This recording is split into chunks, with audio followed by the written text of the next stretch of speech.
જય શ્રી કૃષ્ણ મિત્રો. આજે આપણે બનાવીશું મુંબઈનું ફેમસ સ્ટ્રીટ ફૂડ જીની ઢોસા. તો આનું બેટર રેગ્યુલર ઢોસા કરતાં થોડુંક અલગ હોય છે ને આનું સ્ટફિંગ એવી રીતે તૈયાર કરીશું કે તમે બહારના જીની ઢોસા પણ ભૂલી જશો. તો ચલો જલ્દીથી આજની આ રેસીપી શરૂ કરીએ. સૌથી પહેલાં આપણે આનું સ્ટફિંગ બનાવવા માટે એક પેનમાં 2 થી 3 ચમચી તેલ અને 2 ચમચી બટર લઈ લઈશું. બટર ઓગળી જાય એટલે તેમાં 1 કપ ડુંગળી ઝીણી સમારીને એડ કરી દઈશું. હવે ડુંગળીને 2 મિનિટ માટે સાંતળી લઈશું. બારે જે ચીની ઢોસા મળે છે તેમાં સ્ટફિંગ એક ઢોસા ઉપર અલગથી તૈયાર કરવામાં આવે છે, પણ આપણો સમય બચી જાય તેના માટે આપણે સ્ટફિંગને આ રીતે પહેલેથી તૈયાર કરીને રાખી દઈશું.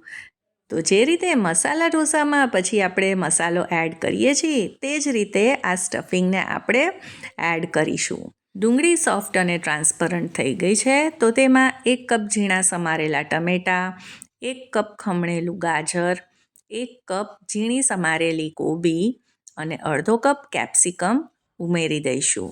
અને હવે ઉમેરી દઈશું આમાં 3 ચમચી શેઝવાન સોસ. તો મારી પાસે શેઝવાન ચટણી હતી તો તે ઉમેરી છે, તેનો ટેસ્ટ ખૂબ જ સરસ આવશે. સાથે જ 3 મોટી ચમચી ટોમેટો કેચઅપ ઉમેર્યો છે. આ હોમમેડ ટોમેટો કેચઅપ છે જેની રેસીપી મેં ઓલરેડી શેર કરી છે, તેની લિંક ડિસ્ક્રિપ્શનમાં આપી દઈશ. હવે અડધી ચમચી સાંભાર મસાલો અને અડધી ચમચી પાઉંભાજી મસાલો ઉમેરીશું. આ બંને મસાલા જરૂરથી ઉમેરવા અને સાથે જ સ્વાદ પ્રમાણે મીઠું ઉમેરીશું. અને હવે બધી વસ્તુઓને મિક્સ કરવાની છે. તો તમને થશે કે આપણે આ શાકભાજીને કૂક તો કર્યા નહીં અને સોસીસ એડ કરી દીધા. તો આ જીની ઢોસાની ખાસિયત એ જ છે કે આમાં જે આ શાકભાજી છે તેને સોફ્ટ નથી કરવાના, તો જ તેનો ઓથેન્ટિક અને સાચો ફ્લેવર આવશે.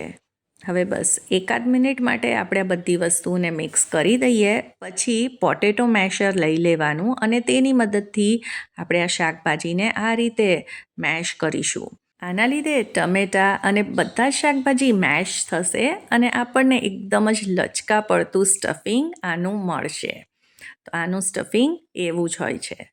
તો તમે જોયું હશે કે લારીવાળા આ જ રીતે આ સ્ટફિંગ તૈયાર કરતા હોય છે, પણ તે ઢોસા ઉપર આ રીતે તૈયાર કરે છે. પણ આપણે જો આ રીતે પહેલેથી સ્ટફિંગ બનાવી લઈશું તો આપણો સમય બચી જશે અને એક ઢોસામાં અલગથી સ્ટફિંગ તૈયાર નહીં કરવું પડે. તો સ્ટફિંગ તો તૈયાર થઈ ગયું છે, તો જીની ઢોસા માટેનું બેટર તૈયાર કરી લઈએ. તો અહીંયા 3 મોટી ચમચી બેસન લીધો છે, સાથે જ 3 મોટી ચમચી સૂજી લીધી છે. હવે આમાં આપણે થોડું પાણી ઉમેરીશું અને આનું એક મીડિયમ બેટર તૈયાર કરીશું. બેટર એકદમ જ સ્મૂથ તૈયાર કરવાનું છે, તેમાં બેસનના કોઈ પણ લમ્પ્સ ન રહેવા જોઈએ. તો જીની ઢોસા માટેનું ઇન્સ્ટન્ટ બેટર પણ તૈયાર કરીને આ ઢોસા તૈયાર થતા હોય છે, પણ આ રીતે બનાવશો ને તો એકદમ જ ઓથેન્ટિક ટેસ્ટ મળશે બહારના જીની ઢોસા જેવો જ. હવે આમાં 2 કપ ઢોસાનું ખીરું ઉમેરી દઈશું. તો અત્યારે આ ખીરામાં આથો આવી ગયો છે, તે પછી આપણે આમાં ઉમેરવાનું છે. અને હવે આપણે આને મિક્સ કરી લઈશું. તો જે બહારના પણ જીની ઢોસા હોય છે તેનો કલર થોડોક ડાર્ક પીળાશ પડતો હોય છે, તે એટલે કે તેમાં બેસન ઉમેરવામાં આવે છે. અને સૂજી ઉમેરવાથી આ થોડાક કકરા જેવા બનશે, ક્રિસ્પી પણ બનશે. હવે આને બસ 10 મિનિટ માટે રેસ્ટ આપીએ અને પછી આપણે ઢોસા તૈયાર કરી લઈએ. તો જો આપણે બેટરને ચેક કરીએ તો તમે જોઈ શકો છો એકદમ જ સ્મૂથ આપણું આ બેટર તૈયાર થઈ ગયું છે અને આની કન્સિસ્ટન્સી આવી જ રાખવાની છે. આને પાતળું નથી કરવાનું, કેમ કે આમાંથી આપણે બહુ પાતળા ઢોસા પણ તૈયાર નથી કરવાના. હવે સ્વાદ પ્રમાણે મીઠું ઉમેરીશું અને 1 ચમચી તેલ એડ કરીશું. અને આમાં ઈનો સોડા કંઈ પણ ઉમેરવાની જરૂર નથી, કેમ કે બેટરમાં સરસ આથો આવેલો જ છે. તો હવે આપણે જીની ઢોસા તૈયાર કરી લઈએ. તવાને ગેસ ઉપર મૂકી દીધો છે, તે ગરમ થઈ જાય એટલે તેમાં થોડુંક પાણી છાંટીશું અને પછી નેપકિનથી આપણે તેને લૂછી લઈશું. આ પ્રોસેસ દરેક ઢોસો બનાવતા પહેલાં કરવાથી ઢોસા એકદમ જ સરસ તૈયાર થાય છે અને તે સરસ રીતે ઉથલે પણ છે. હવે 2 મોટા ચમચા બેટર આમાં ઉમેરી અને આને આપણે આ રીતે સ્પ્રેડ કરીશું અને આમાંથી મીડિયમ સાઇઝનો એક ઢોસો તૈયાર કરી લઈશું. તો આનો કલર જોઈને જ તમને ખ્યાલ આવી ગયો હશે કે આ એકદમ જ બહાર જેવો આનો લુક આવ્યો છે.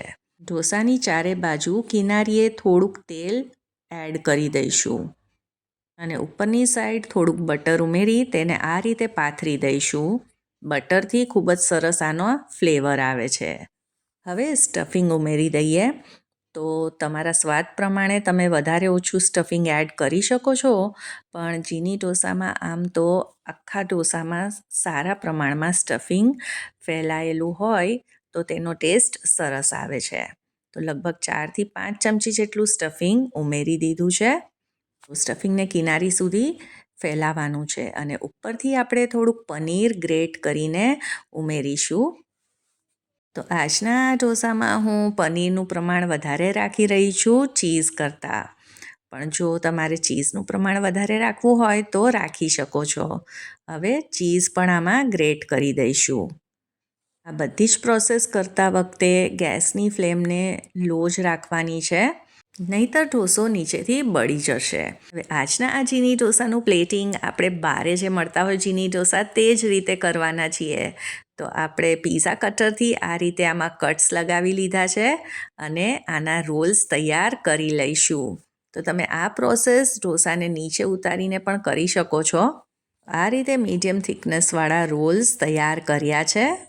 તો જો બન્યા છે ને એકદમ જ બહાર જેવા આ ચીની રોલ ઢોસા. તો તમે આને ખાલી ચટણી સાથે પણ ખાશો ને તો મજા જ પડી જશે.